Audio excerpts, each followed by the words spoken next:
आनंद लिया जाए। हाँ, बहुत देर से हो गया था।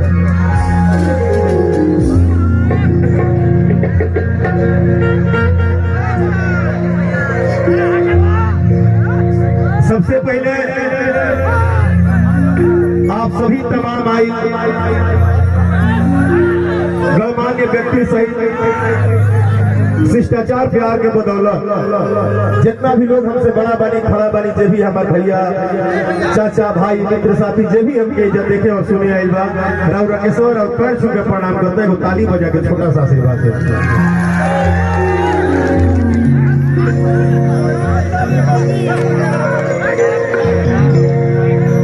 कभी कभी आप जीवन में एक शब्द सुनते हैं, आप जीवन में अपने किसी से भी शब्द सुनते होंगे कि किसी किसी के लिए कोई कोई बहुत अहमियत रखता है। मैं चंदन भाई सिर्फ 1 मिनट आपका लूंगा, और अरुण भैया चाचा को लेके आइए, 1 मिनट मुझे दे दीजिए आप बस। हाँ, यहाँ आइए चाचा, इधर आइए। हाँ, ये अरुण भैया हैं, अरुण सिंह यादव जी, जो कि मुंबई में ये हीरा के फैक्ट्री के मालिक हैं भाई। और ये चंदन सिंह जी हैं, जो कि ये भी हीरा के फैक्ट्री के मालिक हैं। और इन दोनों मालिकों ने दुनिया के सबसे बेहतरीन चाचा, बेहतरीन बाप, बेहतरीन गार्जियन, बेहतरीन नेता और समाजवादी का एक इतना बड़ा नेता, जिसको देखने और सुनने के लिए मैं बेकरार था, मुझे मिलवाने के लिए आप सबका बहुत बहुत धन्यवाद। विजाधर सिंह चाचा, हम बस एक शब्द आपको देख के और मिल के मुझे समझ में आ गया कि ये जितने लोग यहाँ आए हैं ना, इतने लोग नहीं, यहाँ के लाखों करोड़ों लोग ना आपसे बहुत उम्मीद करते होंगे। और आप ऐसे बाप हैं कि आप सबको बड़ा सहायता करते होंगे, क्योंकि आपका दिल बहुत बड़ा है।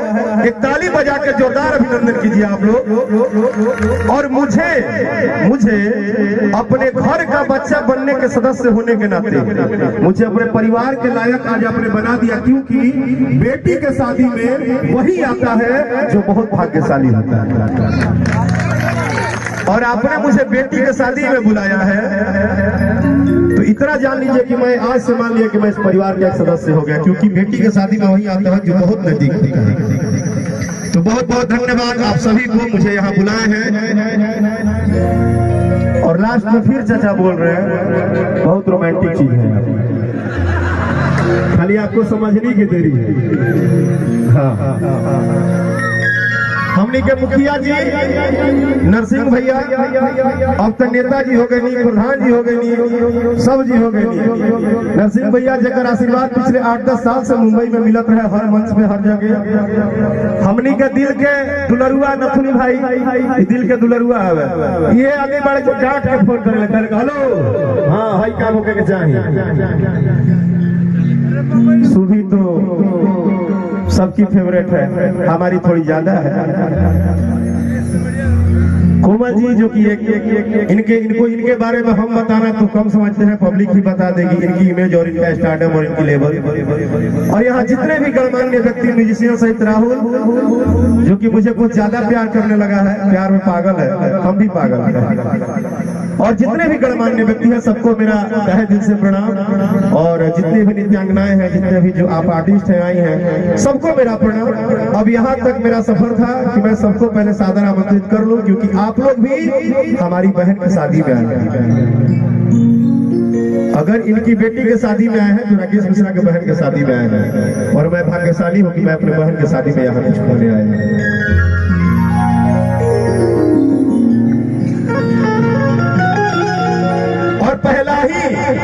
पहला ही बात उस बहन के लिए जिसकी आज जीवन की एक नई शुरुआत हो रही है, उसके लिए, उसके परिवार के लिए, उसके ससुराल के लिए, उसके नैहर के लिए, उसके माँ के लिए, उसके बाप के लिए, उसके भाई के लिए, उसके संसार के लिए। पहला ही लाइन मेरा है। और इस गाने में हम ये नहीं कहेंगे कि आपको बहुत इंजॉय कराएंगे, लेकिन अगर आपको 2 कान भगवान ने दिया तो इस गाने को जरा ध्यान से सुनिएगा, आपको बड़ा मजा आएगा।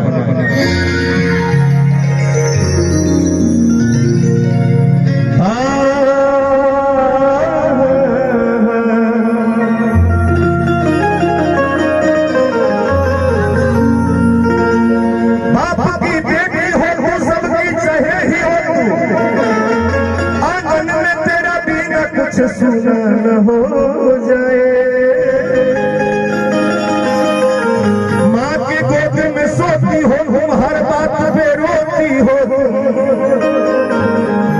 अब क्या विदा कर दूंगा कोई लेके भी न जाए। बिटिया ही धन बाड़ी, बिटिया ही धन बाड़ी, बिटिया से दुनिया के बसे संसार जी। बेटी के बाप जवन होगा भाग्यशाली, बिना बेटी के तो सुन लगे अंगना दुआर जी।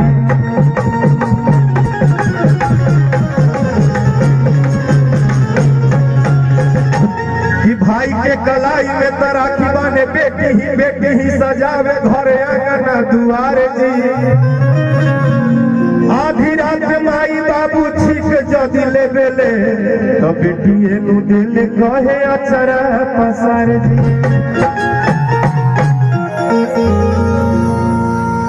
बस सुनिएगा ध्यान से, 2-3 लाइन है, क्योंकि ये बात ही ऐसा भाव था, हम ऐसे जगह आए हैं। एक लाइन है कि पापा पापा कही के बोलावत रहू, अरे पनियों पियावत रहू। कि पापा पापा कही के बोलावत रहू, पनियों पियावत रहू। कि अपना पापा जी के आखी के पुतारी तू जिया धड़कावत रहू। अपना पापा जी के आखी के पुतारी तू जिया धड़कावत रहू। पापा पापा कही के बोलावत रहू, पनियों पियावत रहू। पापा पापा कही के बोलावत रहू, पनियों पियावत रहू। अपना पापा जी के, अपना पापा जी के बचिया सुनावत रहू, जिया धड़कावत रहू। अपना पापा जी के बचिया सुनावत रहू, जिया धड़कावत रहू।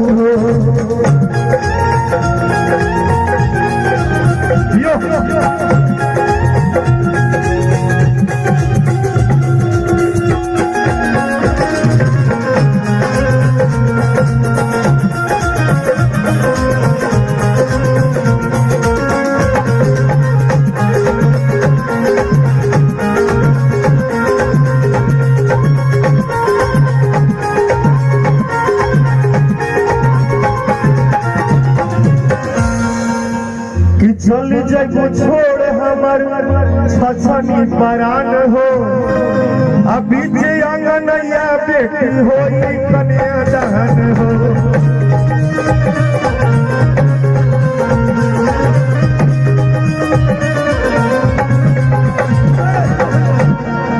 देखिए कितना मारी बात है कि चली जाइबू छोड़ी जदी, एक बाप एक बेटी से कहता है कि चली जाइबू छोड़ी जदी छछनी परान हो। अभी जे अंगनैया बेटी होई कन्या दान हो। कि दोसरा दुआरी जाइबू अपन ससुरारी जाइबू, दोसरा दुआरी जाइबू अपन ससुरारी जाइबू।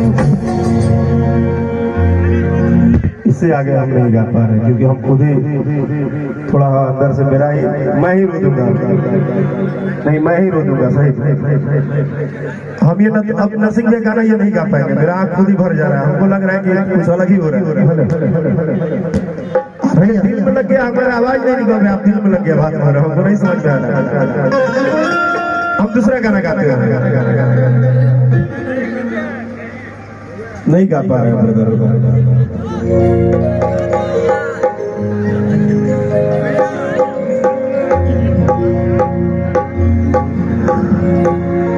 नहीं हो पा रहा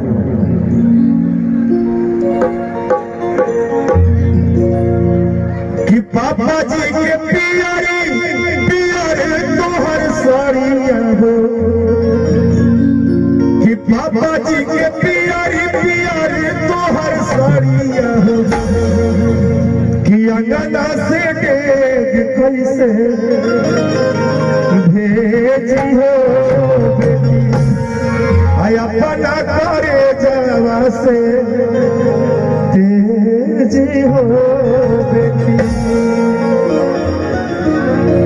भैया प्लीज भाई भाई अच्छा लगा तो ताली बजा देना, उससे ज्यादा ठीक है। हो गया, हाँ अब होगा बहरिया। हाँ हम भी समझ रहे हैं बहरिया, बट अभी ऐसा नहीं है, अभी कुछ और ही चल रहा है। क्या क्यों इतना भावुक हो जा रहे हो? हो गया, हम सब लोग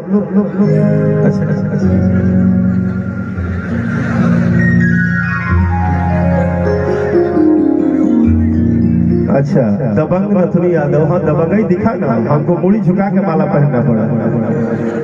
धन्य है मेरे दबंग भैया, दबंग नथुनी यादव भाई। अरे यार तुम जान हो सभी कलाकार का, इतना चुमा ले लोगे तो मेहरून खिसिया जाएगा।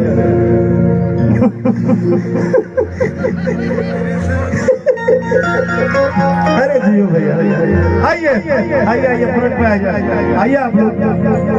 अब आइए, अब हो गया, अब हो गया। आइए आइए आइए आइए आइए ना महाराज, आइए। अब तो 2020 होगा, क्या होगा?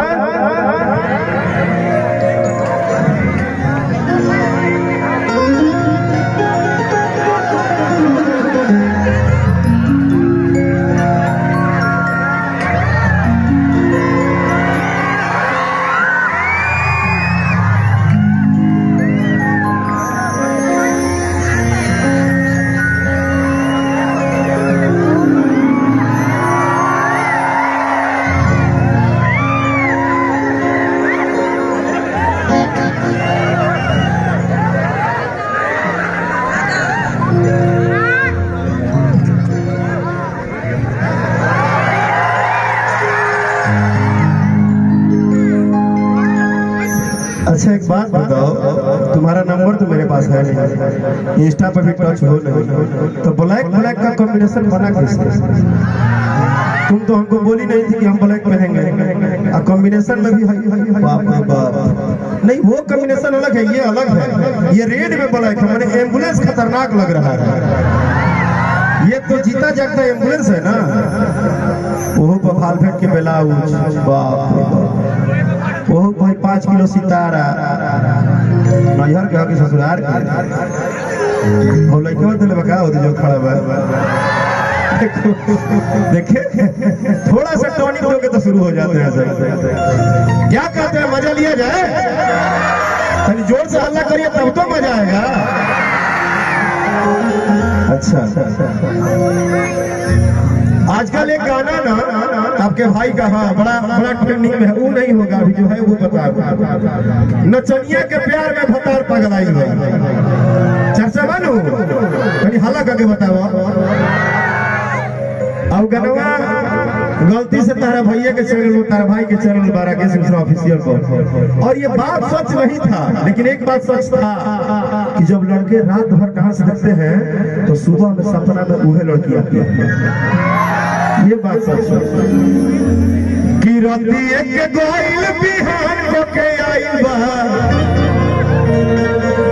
आ झुमका हमार दोनों नाच में दे आइल बा,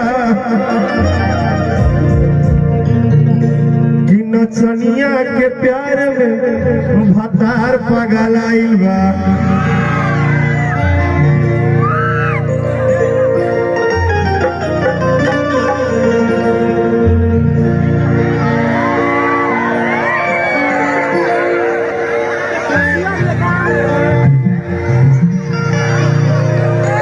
लेकिन सबसे खतरनाक तो यहाँ खड़ा है जिसमें बात है, जो मंच में गर्दन उड़ाती है।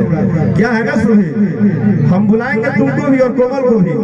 अभी क्या है कि जैसे 2020 बैट्समैन आता है तो खेलने में थोड़ा गर्म होता है, थोड़ा 2-4 रन लगेगा, 2-4 को छक्का तो स्पीड बनेगा, और जब स्पीड बनेगा तो VIP शोरूम में जो 2 व्यवस्था है, मतलब जो 2 VIP शोरूम है ना, कि रतिया के गोइल बिहान तक आई बा,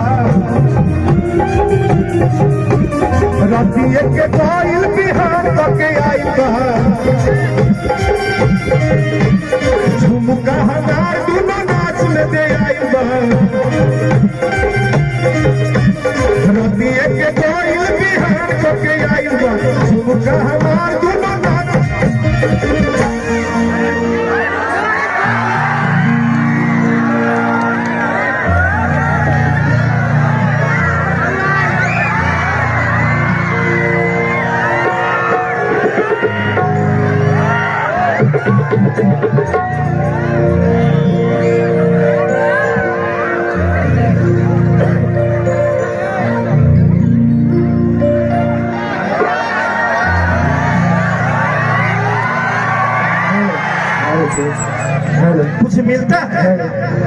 कुछ मिलता है क्या? तब ले हेलो चिक, hey hello chick, why this hello chick in the pig? What is this भाई in the talking in the सामने सामने? हाँ, इवार दी आँख से देखा देखी, इवार दिस जवानी सका सकी, इवार दिस डायरेक्ट बोला बोली। और आज तुम्हारे एक भी देवर यहाँ से नहीं जाएंगे, क्योंकि आज भौजाई के साथ कलौजी पार्टी होगा। वैसे लेकिन हम सटे नहीं थे जितना आप लोग हल्ला किए थे। तुम्हारी मौसी लगे कि रतिये के कोई बिहान के आई बा, मुका हमार दोनों नाच में दे आई बा। रतिये के कोई बिहान के आई बा, मुका हमार दोनों नाच में दे आई बा। नचनिया के प्यार में भतार पागल आइल बा, नचनिया के प्यार में भतार पागल आइल बा।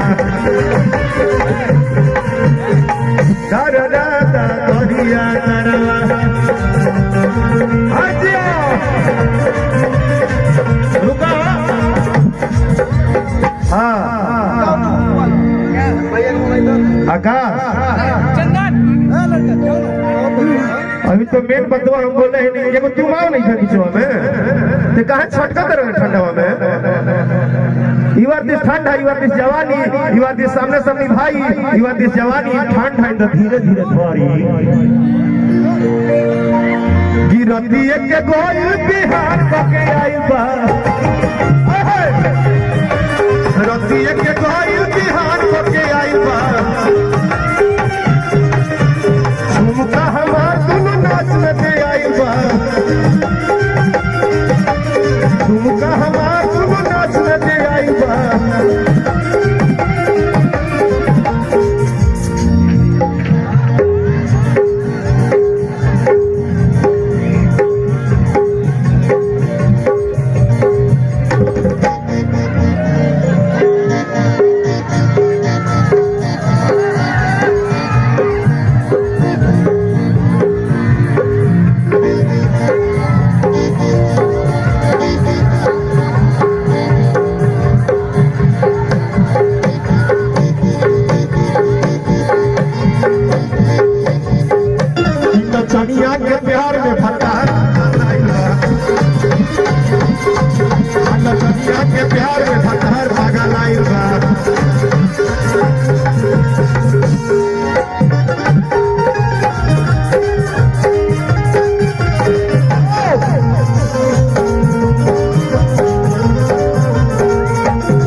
जाए आबाला रात भर बहरे बजावेला ताबाला। क्या बात है यार, आप लोग ग्रुप चट मिस कर रहे हैं। वाह वाह वाह वाह, कि हमारा से कहेला कि सूत जाए आबाला, रात भर बहरे बजावेला ताबाला।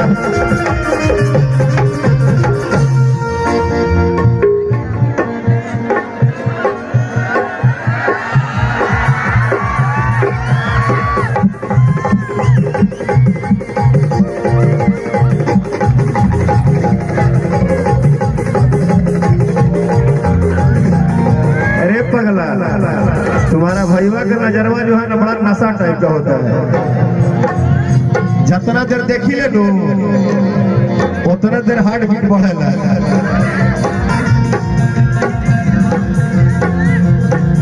वैसे भी आज वो गाना हमारे रिलीज भइल बा गगरी एगो गाना आइल बा YouTube पे देख लेबा तो मिल जाई IFM म्यूजिक वर्ल्ड से। ओकर एगो लाइन बड़ा अच्छा बा, बस ऐसे ही बोल देतानी कि ठोपे ठोपे हमके पियाई दन हो अब बड़ू रसवा के गगरी।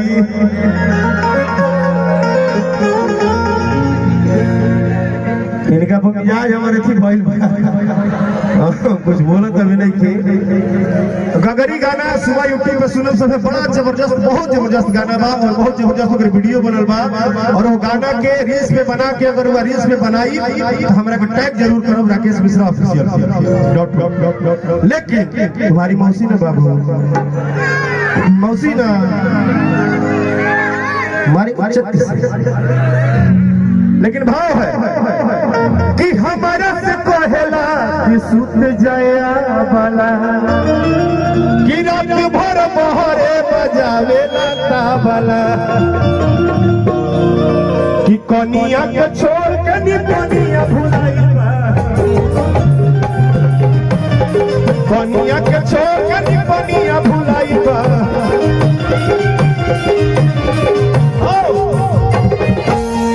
आगे चलो तीनों लोग को, हमको इधर क्यों रह रही है?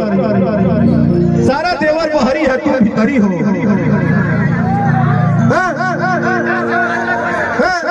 तारा ठंडा लगता हो, ठंडा नहीं लगो तू ही नु जाड़ा के जुगाड़ पड़ू। तारा को लइकवा देखिए से तो गर्मी पड़ता है, लइकवन के बाद के बुझो कि ठोपे ठोपे हमके पियाई दाना हो अब बाड़ू रसवा के गगरी। तुम यही रहो, तुम भीतर मत जाओ और सारे लोग यही रहेंगे, क्योंकि जब भाई ठंडा में रहेगा तो हम लोग भी ठंडे में रहेंगे। है ना? और ऐसा नहीं है, हम ज्यादा थकाने वाली चीज नहीं, हम 20-20 होते हैं। आप जाइएगा फिर उधर से मैडम आएंगी, सारा प्लान है। आकाश भाइयों का गर्मी कम नहीं होना चाहिए, इसलिए गगरी पर ही रिकॉर्डिंग डांस होगा, तैयारी में रहो। एक बार हमला करके बताओ, चलेगा ना? बाप रे, खाली देखने में ठंडा लग रहा हो कि कनिया के छोड़ के निपनिया भुलाई बा, कि कनिया के छोड़ के निपनिया भुलाई बा, कि नचनिया के प्यार में भगा, नचनिया के प्यार में भकार पगलाई बा।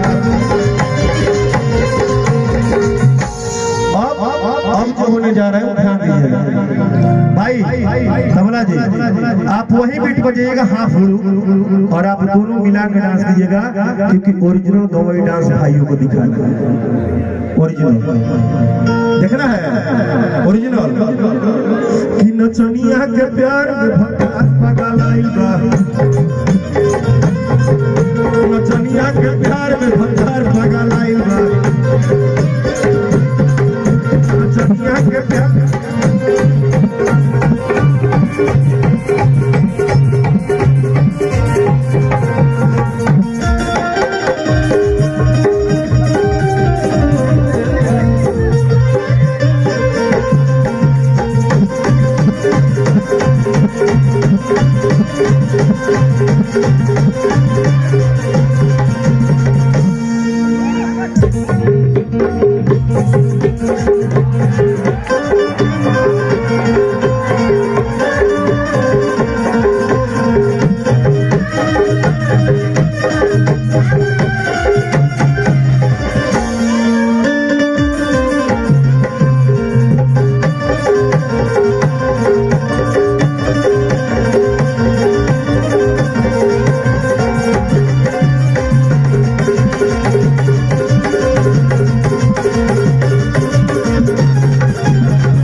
हो